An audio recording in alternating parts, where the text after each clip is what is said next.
favor, usar esse português pobre, sem definição de oráculos linguísticos, para trazer definições e propriedades. Eu não acredito nesses crentes que vivem para cima e para baixo, atrás de uma bênção.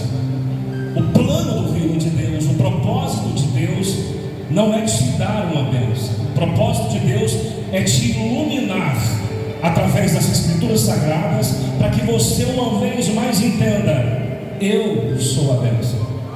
Onde eu coloco a planta dos meus pés, Deus abençoa. Por quê? Porque Deus pisa comigo. Onde eu coloco as minhas mãos, floresce. Por quê? Porque Deus pega comigo. E se eu ousar abrir a minha boca, as palavras que eu hei de proferir, o Espírito Santo de Deus, que está trabalhando nesse lugar, dentro de mim, dentro de você, colocará palavras ousadas. Quando nós observamos o capítulo de número 1 de Gênesis, capítulo de número 2, nós encontramos aqui a força criacionista de Deus. Nós temos Deus criando com o poder de sua palavra todas as coisas. No capítulo de número 3, nós temos a desobediência do homem. Por isso, o pecado vai entrar na terra. Quando eles erram, vai surgir, porque não tinha, espinhos e arbrolhos sobre a face da terra. Os espinhos vão trazer uma conotação, uma representatividade do mal, da morte. Até porque não havia morte, não havia dor. Inclusive, se você meditar bem na palavra de Deus, você vai descobrir que até os leões eram dóceis e pastavam. A princípio, essas feras que de fato hoje são, não eram carnívoras, comiam pastos. E por causa da desobediência do homem, a morte vai entrar em cena. Tanto é que no capítulo de número 4, nós temos o nascimento de Caim e de Abel. E também, depois de um culto extremamente edificante para Abel, vai haver o primeiro homicídio. Ok, a morte entrou, o sangue fora derramado. No capítulo de número 5 de Gênesis, nós temos toda a contextualização genealógica de Adão. Vai de Adão a Noé. Do capítulo de número 6 ao capítulo de número 9, nós temos Deus tentando restaurar os princípios que outrora foram quebrados através da família de Noé. No capítulo de número 10, capítulo de número 11, tem um homem chamado Nimrod. E quem conhece um pouquinho de contexto histórico vai entender o que eu estou falando. Foi um homem terrível. A Bíblia faz questão de dizer que era um poderoso caçador diante da face de Deus. Mas foi através de Nimrod, porque ele fora o arquiteto da Torre de Babel. Deus precisou intervir. Até que nós chegamos no capítulo de número 12. Pai Abraão, ele encontra um homem, faz promessas para ele, e através da vida dele, nós somos abençoados.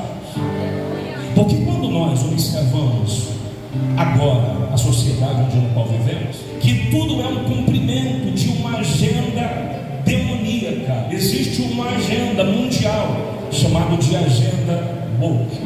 Essa agenda vem um pacote de implementações para destruir a sociedade. Como é que eu destruo a sociedade? Destruindo os princípios que o próprio Deus instituiu dentro da família. A ideologia de gênero quer arrancar a inocência das nossas crianças. A ideologia de gênero quer alvoroçar o senso de promiscuidade e prostituição dos nossos jovens. No ano de 1792, no período da Revolução Francesa, uma mulher chamada Mary Craft, chamado de feminismo da primeira onda.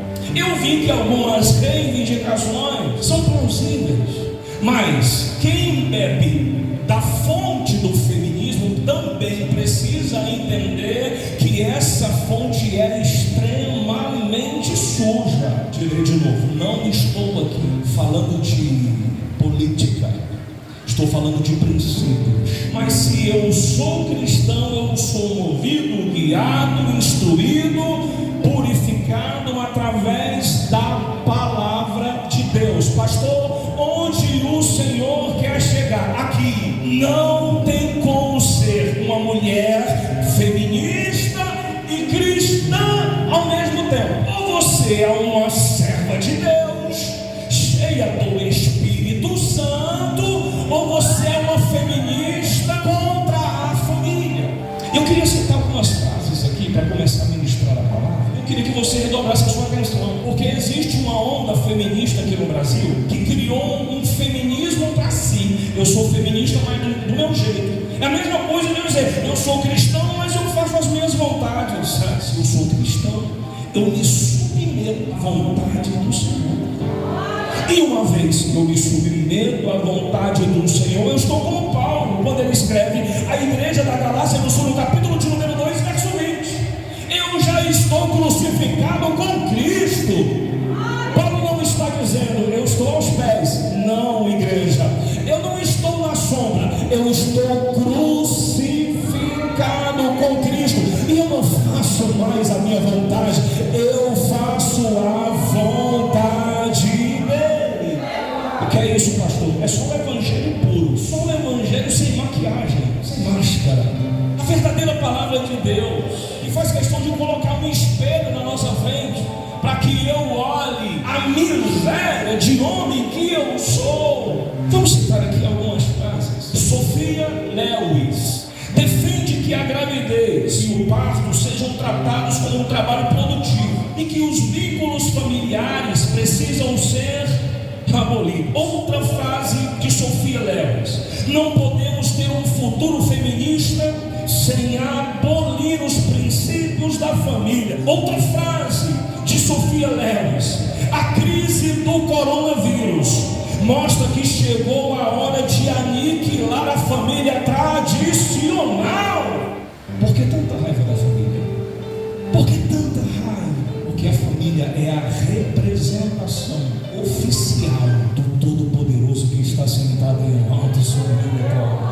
Mas está ouvindo essa mensagem, eu preciso dizer que Deus vai levantar jovens, homens e mulheres aqui inconformados com essas ideologias do inferno. Por favor, não venham me falar de amor quando se mata uma criança que não pode se defender no ventre da sua mãe. Não tente dar lição de moral, falar que a igreja não ama quando você é pró-aborto. Simone de Beauvoir, essa é muito conhecida, uma das líderes do feminismo dentro do contexto da segunda onda. Isso é mais radical. Se Mary Craft era da primeira onda, era uma escritora, porém tinha uma puxada para uma sindicalista. Ela só queria direitos iguais.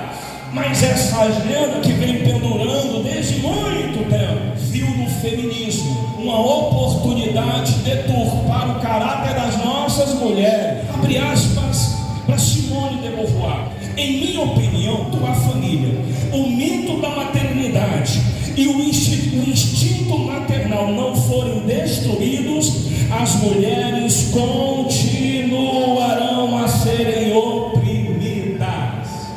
Frase de Sulamit Firestone, ela diz assim: se a criança escolhe se relacionar sexualmente com um adulto, falando de feminismo, tá, gente? Falando de suja, podre do feminismo. Se a criança escolhe se relacionar sexualmente com um adulto, inclusive com os seus próprios pais biológicos, não há razão para um tabu. A propagação, poligamia. Quem conhece a história dela sabe que ela pegava, porque era professora, e pegava algumas alunas refugiadas, abandonadas, e levava para se prostituir. Olha para mim, redobra a sua atenção. Esses movimentos dentro da nação brasileira são sustentados pelo meu dinheiro, e o teu dinheiro. Quem é que investe? Quem é que fomenta? O governo. Com todo respeito, as nossas mulheres são belas, não precisam pintar o cabelo de azul, mostrar que são diferentes. Vocês já são belas em Cristo Jesus. Vocês não precisam aderir princípios de uma minoria podre que só quer usar as nossas mulheres como massa de